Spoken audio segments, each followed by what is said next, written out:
Everyone. In this lecture, we're going to continue our discussion about the role that family, friends, and other acquaintances play in the situation of domestic violence.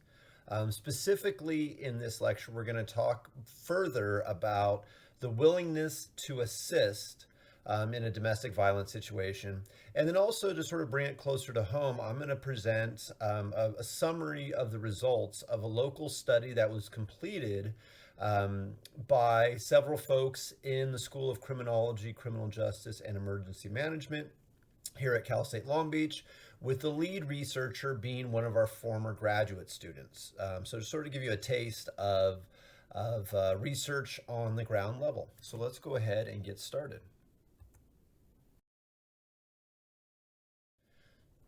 When we think about why people are willing to assist, and we saw this in our previous lecture when we looked at the bystander intervention model and some of the other slides that we covered, and we talked about a couple of the key things are people, do they recognize that there's a situation going on? Do they is their mood state, their emotional state, one where they are willing and open to assisting the victim? Do they identify the victim? Do they have training? Do they know how to act? Things of that nature. And you'll see that research has sort of replicated and shown over and over again that a lot of these things are in fact the factors that promote assistance. So looking at this, one of the things that I did was I went back and I said, okay, what's a little acronym that I can think about? And feel free to tell me if you want to change around, but I came up with this acronym of STEAM. You have to have the STEAM if you are an observer, a friend, a family member, somebody who's in a position and they hear about a situation of domestic violence. What gives you sort of the steam, the power to assist? And a lot of the research is sort of broken down to these sort of five basic things continue to sort of rise to the top of being some of the most prolific reasons for people to be willing to assist. So what are the five components of STEAM? Well, number one, there's if somebody has had a similar experience. So in the research, they talk about prior victimization. If somebody has been victimized in the past, that gives them, unfortunately, a lot of the awareness, the mindset to get them to be able to understand and recognize a situation of domestic violence. So somebody who's had a similar experience is more likely to assist than people who don't have that in their background. The second part of STEAM is training. And training doesn't have to be, a college education in this area or a formal degree or clinical training. It just means simple things like, have you been taught how to recognize the signs of abuse? Do you know various resources, who to turn to, who to refer a potential victim to? And one of the things that we see is that people who have had at least a little bit of training in the area of domestic violence tend to have a better toolkit to assist in the event of witnessing or observing domestic violence. And then we get into the last three things, which have to do much more of like the psychology of the actual observer. So the first are emotions. And these emotions are when you are either have an incident of domestic violence disclosed to you or you witness it or observe it, is there sort of that short-term high intensity response that makes the observer want to react, makes them want to assist, makes them want to intervene. So when we think about these emotions, we think about short-term, high-intensity emotional responses. Does being informed of the situation provoke anger, outrage, or empathy toward the victim? And individuals who tend to have expressed that they have felt these things tend to be more likely to assist. Then we move on to more long-term things like attitudes. So attitudes are long-term beliefs, feelings, and behavioral tendencies. These are the things that are a little bit more part of our long-term sort of fixed personality or psychological attributes, right? What are your beliefs about relationships? How are you raised to think about willingness to step in in somebody else's relationship? Would you offer a word? Would you offer advice? Would you even, insert yourself if physically, if you needed to stop something from happening? And so this comes from how we were raised, the education we've received, and also just our general behavioral tendencies. Some people are more likely to get involved. Other people are more likely just to turn a blind eye and let it be. When we think about beliefs and feelings as far as attitudes, is the idea of like, what is a acceptable behavior in a relationship? And so one of the things that research has found is people who hold certain attitudes that are, where their behavioral tendencies are to be more of a helper are more likely to assist. People who have beliefs or feelings about when they, how to respond when they see harm being inflicted upon somebody are more likely to assist. People who promote attitudes of equality and fairness and nonviolence within a relationship are more likely to assist. And then finally, we look at moods. So, moods are sort of the short term underlying emotional state of an individual at the time that they observe or witness domestic violence. And so, one of the things is obviously if somebody is in sort of that mood where they feel like helping, they're not being in their mindset, their day to day moment, they're not overwhelmed with other things in their life. They're not in sort of a down mood where they just want to ignore other people and focus on themselves. That's when it's going to actually inhibit it. But when your mood is in a way where you're looking to help, if you're looking to be in the right term, or the right place to help somebody, that's going to promote your willingness to assist. So if you think about all these things, the 5 factors of STEAM, these are the things when not just for the victims, but also for people who are advocates or people who are willing to assist and step in when being observing or having domestic violence disclosed. These are the important things, especially people working in this field, right? That's why we see oftentimes people who have the training, the similar experience, but also it's trying to find the right psychological attitude of advocates and friends.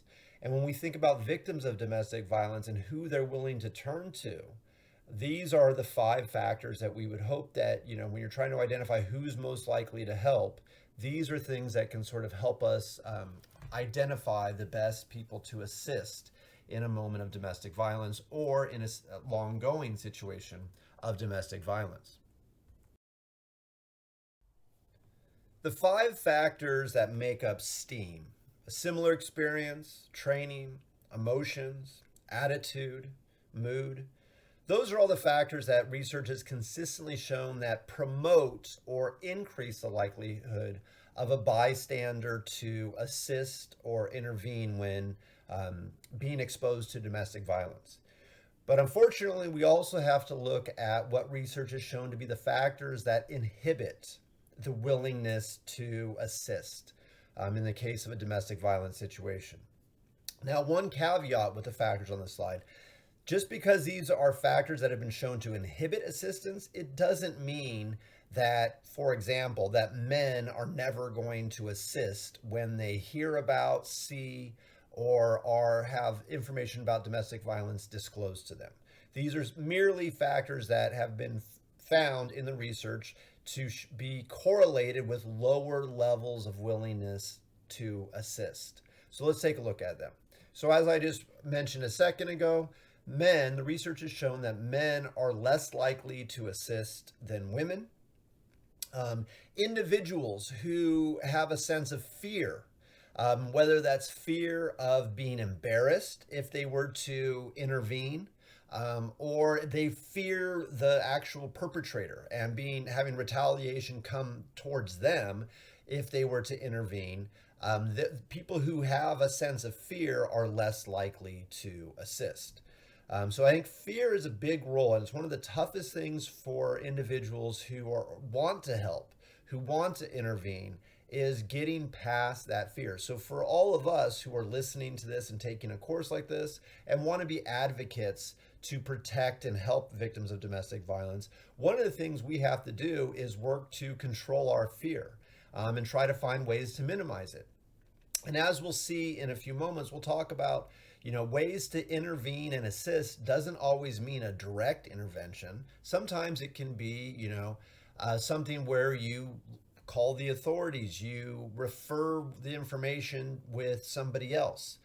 So trying to minimize that fear amongst individuals helps us to become better individuals who are more likely to assist when we are observers of domestic violence. Then we look at sort of, once again, we start to move down to the observer and what is their mental state? What is their mind state? What is their personality or psychology? So sadly, if the observer blames the victim for the crime, pretty much says it's your fault that you're a victim of this crime, that individual is going to be less likely to assist. Also, those individuals who endorse classic domestic violence myths, such as domestic violence only occurs between male offenders and female victims, are less likely to assist. And this has been one of the most problematic things that we've seen in research, and we'll touch on this in one of the upcoming lectures when we start to look at when the man or the male is the victim in a relationship, whether it's a male-female relationship, whether it's a male-male relationship, whatever. But one of the biggest hurdles in the area of domestic violence is getting people to break away from these myths that the man cannot be a victim. There's also, if the observer perceives the victim in a negative light. So those who perceive the victim negatively and attribute blame when the victim returns to the abuser or is in a dating relationship rather than married to the perpetrator, we see that people are less likely to assist. So once again, one of the things that has sort of been a thorn in the side in the area of domestic violence and in our attempts to help victims is some of these perceptions that are held about victims. And we use terms like, victim shaming. So do you blame the victim for even being, getting involved in the relationship? Do you blame the victim for not leaving? Do you blame the victim because it is not, quote unquote, a formalized relationship such as marriage? So things that nature have really been hard for us to overcome, and individuals who still hold on to these victim shaming, victim blaming, domestic violence myths are less likely to assist. And then finally, we see here those individuals that are most likely to adhere to rape myths are also less likely to assist. And rape myths, in their simplest sense, are when, kind of tie into that idea of blaming the victim. It was, you were asking for it. It was the way you dressed. It was the way you behaved.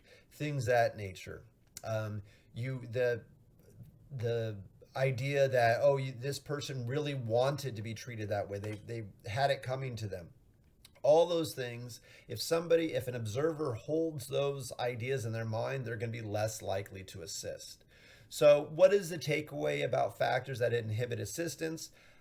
One, we can look at sort of the gendered component that men are less likely to assist, but I think the larger takeaway from this slide are two things. One is when observers, whether those observers are friends, family, co-workers, strangers, whatever they may be, when those observers hold a sense of fear for their own well-being, if they were to get involved, they're less likely to assist. So I think fear is a tough thing for us to learn to overcome. And then two, I think the other takeaway about things that inhibit assistance are whenever there is a sense of victim blaming, victim shaming, and this is all tied into that idea of how we perceive the victim, how we perceive what the relationship should look like. Those are other things that we as society need to learn to overcome, especially as observers who want to help.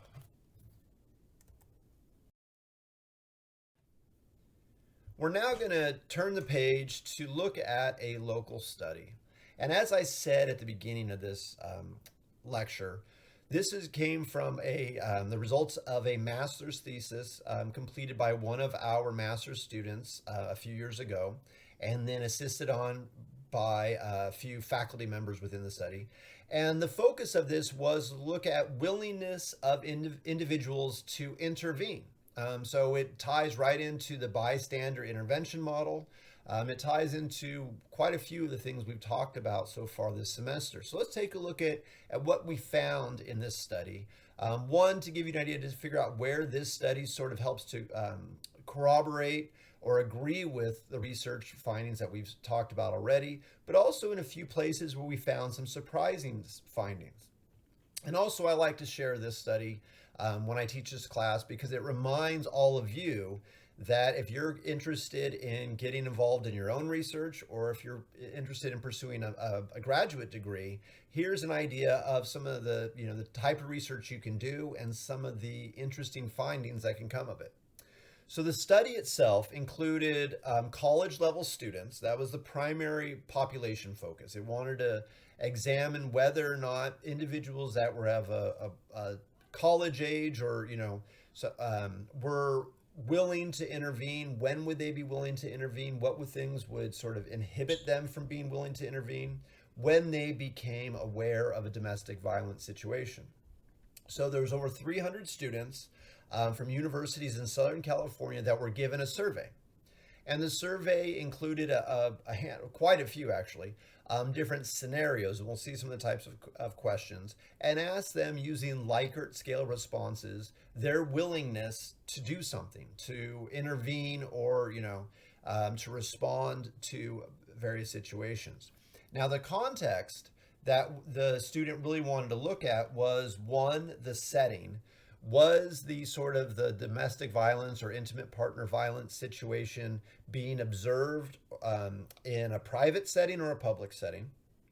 A second context was we wanted to examine how close was the observer to the victim. Was this a friend? Was it simply more of a loose acquaintance, or was it a stranger? And did that victim closeness have an impact on an individual's willingness to intervene? And then finally, we looked at the idea of the level of awareness. Was this just something that was merely suspected by the observer, or had it been disclosed to the observer by the victim? Or did the observer actually see and observe the actual intimate partner violence behavior? And in the creation of the survey for this study, 14 different scales were created. And these were done to operationalize willingness to intervene. So throughout the course of this survey, we brought up different scenarios and questions that tried to categorize or operationalize each one of these things you see listed on this page. So we had some little scenarios that were a male victim, others were a female victim, some were a public setting, a private setting, whether the observer was a stranger, an acquaintance, or a friend. How did they know about the domestic violence? Was it suspected? Was it disclosed behavior, or did they actually observe it? And then when we think about their willingness to intervene, we broke it down into indirect involvement versus direct involvement. Were they willingness to provide emotional support, or in some cases, were they not willing at all to intervene? And so throughout each one of the little snapshots, we would combine and change up various pieces of these 14 different scales across the items of the study. So let's take a look on the next slide at a couple examples of the types of scenarios or little statements that were part of this research study. So here's some examples of the various scales. So for example, if we were trying to make sure we captured the ideas of if somebody was willing to intervene, if there was a male victim, there was one of the questions on the survey was, if a man is being shoved or yelled at by a woman, I ask him if he needs help, right? So here we were able to set it up as a male victim. And then we also were able to get an idea of the type of intervention that the observer would do. And you can also see that it's almost kind of leaning towards that idea of being a stranger. So you can see we're combining multiple variables in each one of these little statements. And then that was the fun part, but also the tough part of actually analyzing the data afterwards. And we'll save that for our statistics course. In order to sort of pull out and sort of distill the true effects and people's willingness to intervene. Still looking at that first example of the male victim, you can imagine how we might also change things in order to capture other aspects. We could say instead of a man is being shoved, we could say is if a woman is being shoved, right? We could change the nature of the actual victim. We could change the name or the characteristics of the abuser. We could also change the type of intervention as well as sort of the awareness of or connection between our observer and the victim. So for the male victim, we had that example. For suspected behavior, this was getting at that idea of like varying between suspected behavior versus observed versus disclosed behavior, right? So if I suspect someone is a victim of abuse, I would tell that person to break up with their partner. And hopefully, I think you get the idea. Once again, we had different statements throughout the survey where we tweak little parts of this to change it, to change it from suspect, or I was disclose the information, as well as the type of response, whether it's a direct response, an indirect response, things of that nature. Public setting. If a couple was getting violent in public, I would not get involved, right? That's capturing sort of that unwillingness to intervene. Indirect involvement, in case you're going, what's the difference between direct versus indirect? Indirect involvement. If I saw a friend grabbing, pushing, or insulting their partner, I would get help from other friends or university staff, right? We wanted to capture not just would you step in to the situation, but would people be willing to look to other resources or other forms of help in order to assist? The idea of an acquaintance. I would not call a crisis center or talk to a resident counselor for help if an acquaintance told me they were abused. Once again, we could change that to I would call instead of would not call. And finally, an example of one of the scales that we use, emotional support.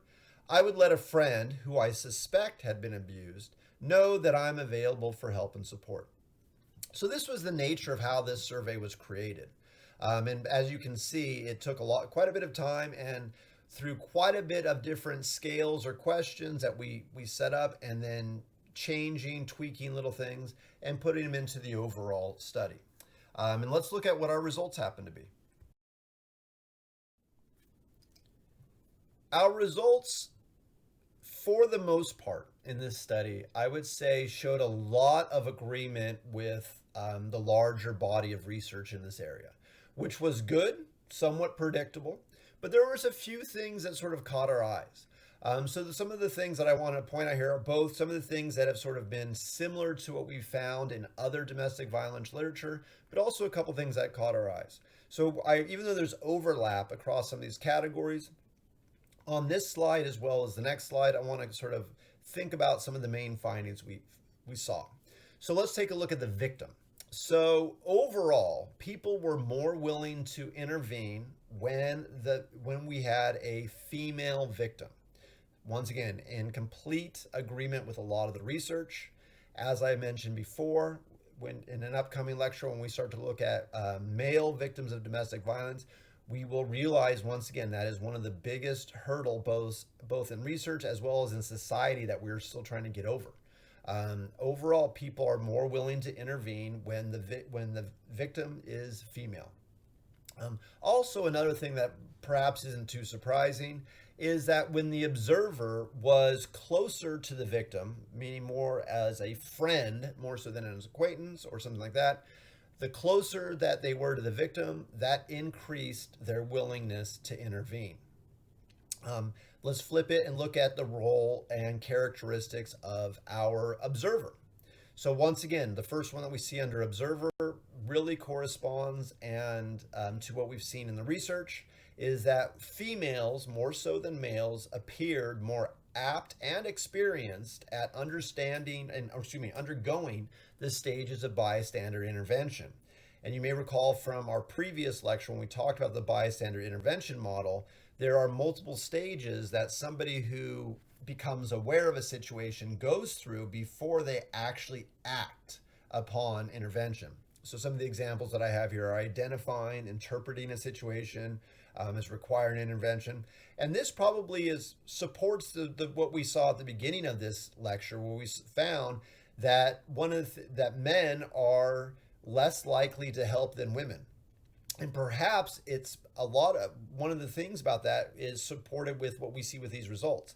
It's not just that maybe that men are less likely, but maybe it's for some reason women are more experience to go through those stages of bystander intervention, meaning that they're able to recognize it, realize that they need to help, something needs to be done. And that may be one of the reasons, more so than being a gendered thing, it may be more of just the awareness of these individuals. A second thing about the observer.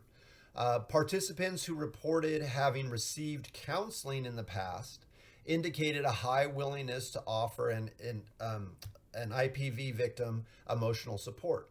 So this goes back into that idea of what we saw with STEAM, right? If you had had similar experiences in the past, you are equipped to not only help, but also recognize, and also maybe in a mental mind state that you're willing to observe. So once again, something that sort of seems to agree with what we've seen in the research. And then also, one of the things that we found that was actually contrary to prior victimization research is that participants who reported knowing an intimate partner violence victim or perpetrator were actually less willing to intervene in a situation of domestic violence or intimate partner violence. And this was something that was a little bit surprising, and I'll let you sort of think, come to your own conclusions about it, and I think it warrants further study. Granted, I know we had a decent sample size, but 300 college students is still limited in both population and size. But what we had found was something about people who knew.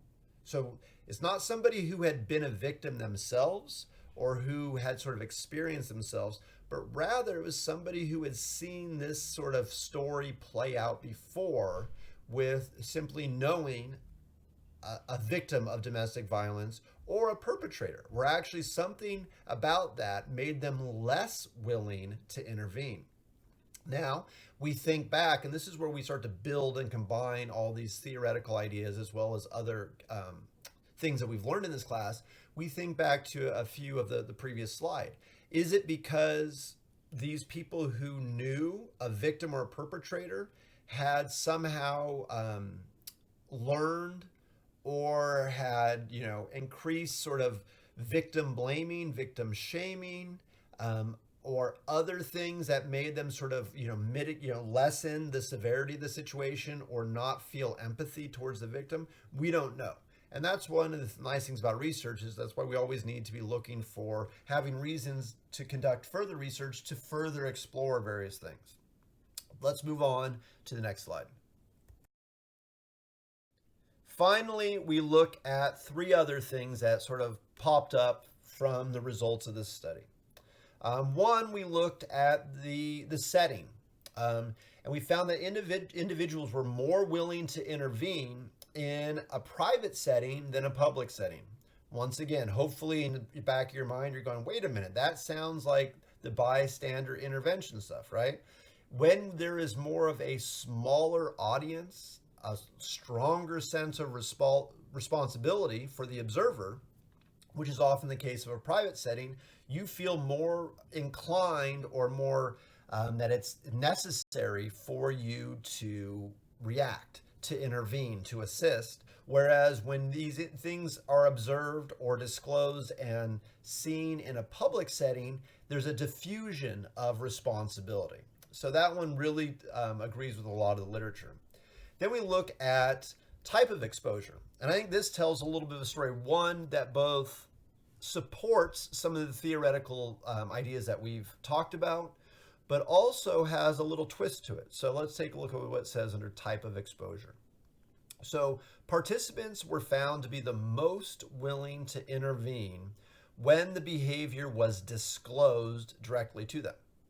They were less willing to intervene when it was merely suspected, and surprisingly, they were the least willing to intervene when it was actually observed. And this is after controlling for friend, acquaintance, stranger, public, private. Something about this, the type of exposure really did have a strong impact on somebody's willingness to intervene. And I think the first one, which is also sort of like made makes you stand up and go, all right, our theory building in this area and our research in this area is really starting to show some fruitful results. And what do I mean by that? Well, the strongest way to get somebody to be willing to assist or intervene is when that behavior is directly disclosed to them from the mouth of the victim. So, and this is one of the things for advocates of victims of domestic violence. It's so important for us to encourage victims to have the strength and the power to disclose what's going on to them to a close friend, a colleague, a boss, whoever it is. But the more they're willing to actually say it and disclose it to somebody, they're more likely to get help. And then the weird thing was that idea about the fact that the least willing when the behavior is actually observed. And I think this also can go back to some of the theoretical things we've seen about the idea of not having, and we've seen this in some of the documentaries and other films I've had you look at, is sometimes if you simply observe something, whether it's yelling, even slapping, hitting, whatever, sometimes observing it, you don't know the whole story. So it's hard to identify the perpetrator and the victim. It's hard to sort of really understand the nature of the relationship between those two individuals. And we can imagine how that then somebody may have that uncertainty about whether they're willing to intervene.